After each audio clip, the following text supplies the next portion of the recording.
जी स्वतःचं पूर्वचरित्र सांगतायत हा. म्हटले मागच्या जन्मामध्ये मी एका दासीचा पुत्र होतो. बालपणी वडिलाचं निधन झालं आणि एका विधवा आईने माझा सांभाळ केला. माझी आई लोकांचं दास्यत्व करायची. छोटासा होतो मी 5 वर्षाचा.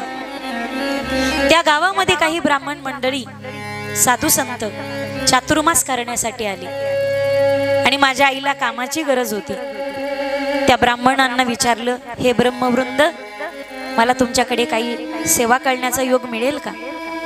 ते म्हटले, आमच्या पत्नीशी संवाद कर. हे पहा, ब्राह्मण दयाळू असतात, त्याही पेक्षा त्यांच्या पत्न्या जास्त दयाळू असतात बरं का. हा, ब्राह्मण पत्नी ब्राह्मणापेक्षाही जास्त दयाळू असते. म्हणे हरकत नाही मुली, तू आमच्याकडे उद्यापासून कामाला येऊ शकतेस. आणि माझी आई त्या ब्राह्मणाचं तेव्हापासून दास्यत्व करू लागली.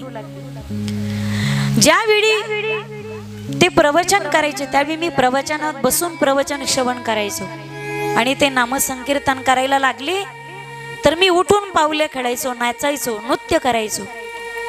आणि प्रवचन चालू असलं की मी समोर बसून सर्वांगाचे कान करून प्रवचन ऐकायचो. डोळ्याची पापणी पडत नव्हती 5 वर्षाच्या लेकराची.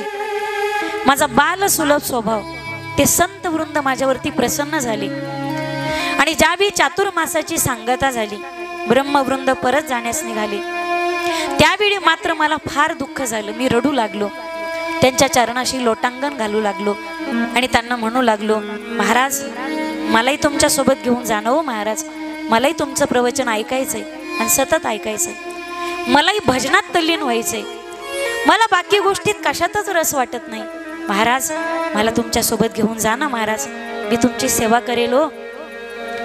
मी त्यांच्या पायी गडबडा लोळत होतो, विनवणी करत होतो. पण तेवढ्यात माझी आई आली आणि माझी आई त्या ब्राह्मणाच्या चरणी लोटांगण घालून साष्टांग प्रणिपात करून विनवणी करू लागली, महाराज लहान हो माझा बाळ, कळत नाही हो त्याला, याला घेऊन जाऊ नका हो महाराज. तुम्ही हुशार आहे मला माहिती, त्याचं भजन पूजन तुम्हाला आवडलंय मला माहिती. हा जरी हट्ट करतोय पण याला घेऊन जाऊ नका हो महाराज, कारण माझा रामदास माझ्या जगण्याचा शेवटचा आधार आहे. हा लहान असताना पतीचं निधन झालं. पतीचं निधन झालं, खर तर जगले मी आजपर्यंत ती याच्यासाठी. याला घेऊन जाऊ नका हो महाराज, हा माझ्या म्हातारपणची काठी, माझ्या जगण्याचा आधारी माझा रामदास. त्यावेळी त्या संत मंडळीने उपदेश केला, रामदासा तुझी आई म्हणते ना हे योग्यच आहे. तू आईचा आधार आहेस, तिच्या जगण्याची काठी आहेस, म्हातारपणचा आधार आहेस. जोपर्यंत तुझी माय जिवंत आहे तोपर्यंत आईला सोडून तुला कुठेही जाण्याची गरज नाही. आईचं सानिध्य सोडू नकोस. हे बघ, छोटीशी विणा हातामध्ये दिली आणि सांगितलं, रामदासा या विणेवरती अखंड भजन करतो. देवदत्त मीमां विणा स्वर ब्रह्म विभूषिता. कानात मंत्र दिला, नमो भगवते तुभ्यं वासुदेवाय धीमहि. नमो भगवते तुभ्यं वासुदेवाय धीमहि.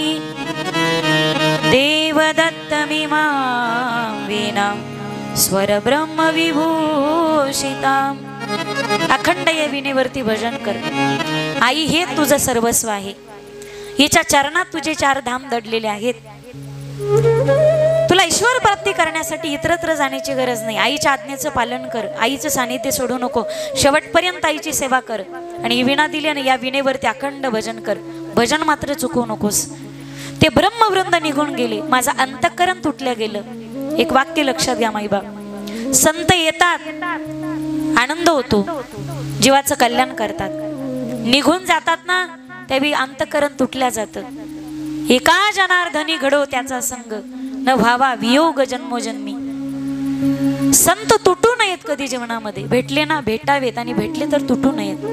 किती वेदना होतात अंतःकरणाला. हा संबंध अंतःकरणाचा मायबा, बाकीच्यांना कळणारच नाही गडे. हे सांप्रदायिक व्यक्ती असेल ना, हे धागेदोरे काही वेगळेच असतात पा. हे नातं शरीराचं नसतं, हे नातं रक्ताचं नसतं, हे नातं रक्ता मांसाचं नसतं. हे नातं असतं ते अंतःकरणाचं. हे काही वेगळेच धागेदोरे असतात. हे नातं कळणंच नाही, हे शब्दात मांडता येणार नाही, हे समजण्याच्या पलीकडे भाषा तर कोणत्या भाषेत मांडावं कळणार नाही. शब्द अपुरे पडतील, शब्द जिथे कुंठित होतील. हे जे नातं असतं हे अध्यात्माचं नातं काही वेगळंच आहे माईबाप.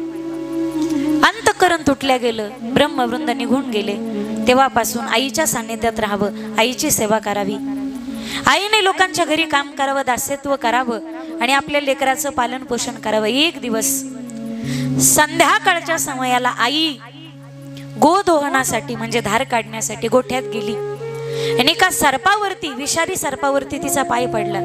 सर्पाने दंश केला आणि पाहता पाहता माई गतप्राण झाली. सर्प विषारी होता. दंश करता क्षणी आई मूर्छित होऊन पडली आणि कायमचे जे डोळे झाकले, जगाचा निरोपच घेतला आईने. रामदास पोरका झाला, रडू लागला. गावातल्या आया बाया सांत्वन करू लागल्या, त्याला जवळ घेऊ लागल्या, पदराखाली घेऊ लागल्या, डोळे पुसू लागल्या. आईच गेली, सुखाचा समुद्र आटला.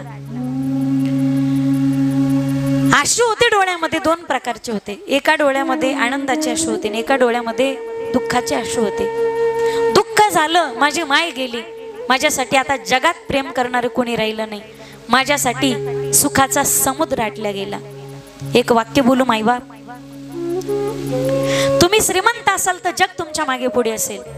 तुम्ही देखणे दिसत असाल, हजार मुली तुमच्या सौंदर्यावर फिदा असतील.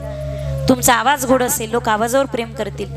तुम्ही गोड वाजवत असाल, लोक तुमच्या हातावर प्रेम करतील. तुम्ही गोड बोलत असाल, लोक तुमच्या शब्दावर प्रेम करतील. पण काहीच येत नसेल अशा मतिमंद लेकरावरती निस्वार्थ प्रेम करणारं जगाच्या पाठीवरचे एकमेव व्यक्तिमत्व ते म्हणजे मातेचं अंतःकरण. अरे ढगाळ गेलेला सूर्य पुन्हा दिसू शकेल, पण माती आड गेलेले माईबाप पुन्हा नाही दिसू शकणार. वो कौन ऐसी चीज है जो यहाँ पर नहीं मिलती, सब कुछ मिलता है पर माँ नहीं मिलती. आई माझी मायेचा सागर दिला तिने जीवन कर.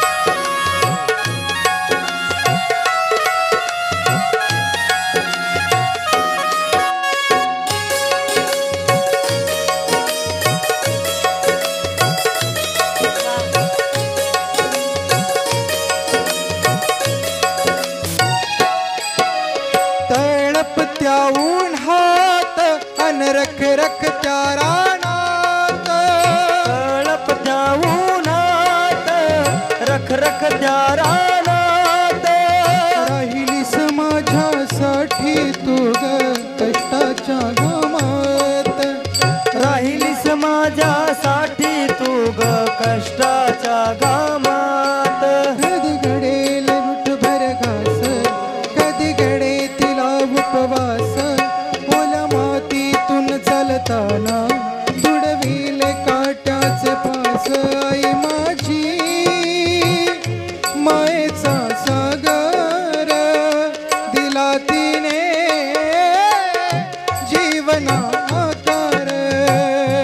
आई माझी मायेचा सागर दिला तिने जीवना आकार.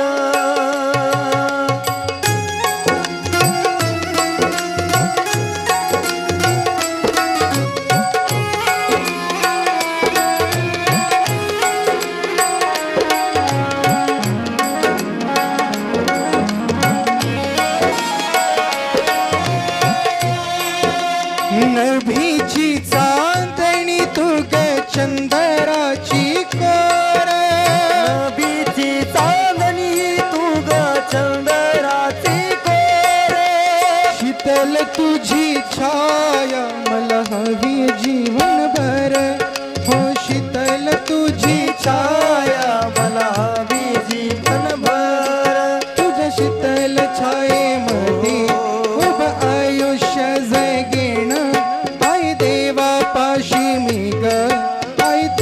तूच ग मागेन आई माझी मायेचा सागर दिला तिने जीवनाकार तेरी उंगली पकड़ के चला ममता के आंचल में पला तेरी उंगली पकड़ के चला ममता के आंचल में पला माँ हो मेरी माँ मैं तेरा लाडला माँ ओ मेरी माँ मैं तेरा लाडला बन के तेरा साया मैं तुझको थाम लूं उठ के रब से पहले मैं तेरा नाम लूं माँ ओ मेरी माँ मैं तेरा लाडला मुझे माफ करना ओ साईरा मुझे माफ करना ओ साईरा मुझे माफ करना ओ साईरा तुझसे पहले लूंगा माँ बाबा का नाम तुझसे पहले लूंगा माँ बाबा का नाम